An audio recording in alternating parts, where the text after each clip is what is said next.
that breath, with that breath,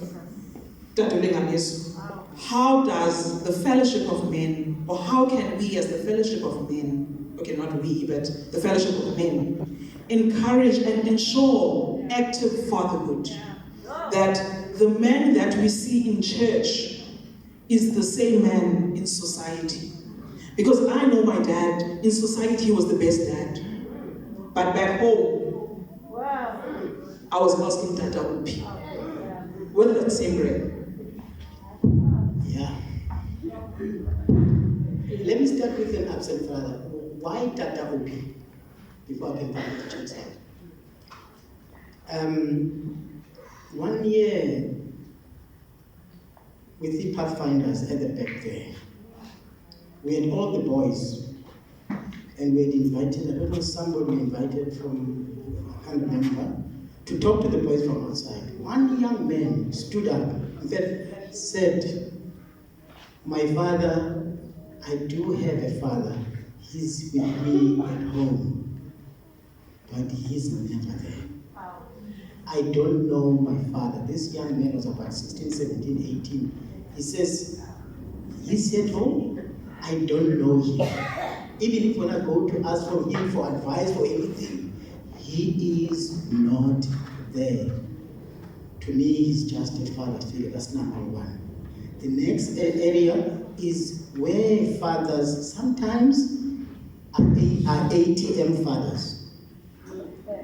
Sometimes you don't have a chance to see your daughter or your son, your daughter, and so on, because all people are doing are trying to make sure you just contribute cash, no access.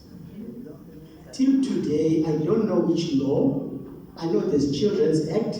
I don't know which law that says fathers should be granted an access to a child. There's a guy who's been fighting for more than 3 years, has spent about 310,000 trying to get access to his son because the maternal grandmother refuses, especially after the passing away of her daughter, who's now this guy's not even wife as yet, they were about to get married.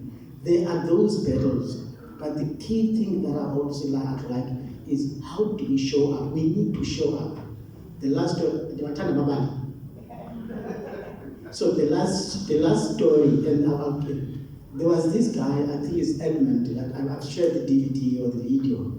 He was one of the best, at least now, 100 meters race, 400 meters in athletics in the UK. And then this guy, as he was running, his father was in the stands. And just as he was about a few, could be 100 or 200 meters before the finishing line, and then he had a cramp, and he fell down.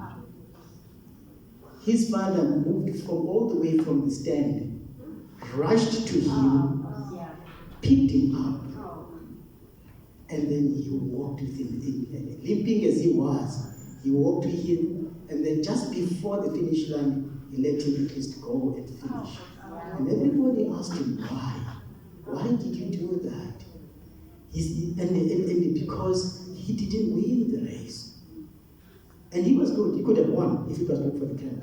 And this guy said one thing: I made sure that my son finishes the race. Please be there. Let's be there and make sure as our sons, they grow up. They've got that thing we call end in mind when we talk at the back there. End in mind, which is the goals of what they want to be in life. Make sure that at least we show up. Mamuli's decided to be present so that they can finish the race. We may not have finished our races, but let our kids finish the race. Then I come at least now to your question. We as Fellowship of Men, okay, in the old days, I think even now, we do have what is called imbizos. The imbizos help us as fathers. We sit there as fathers there, at least every manana or on a day, on a Saturday.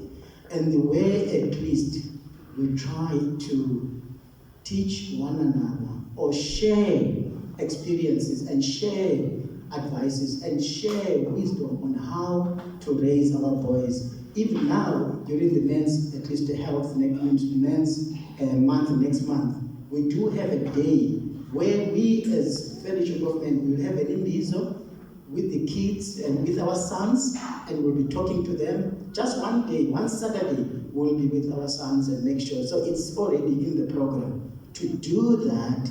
And that day, this is we'll make sure we put this namanina and all that, just to be fun. The soup, by the way, so that we have fun. You know what I mean? So at least it's a start. It hasn't been there before, but we're starting now. And given that at least now we've got a re-energized and a revitalized Fellowship of Men.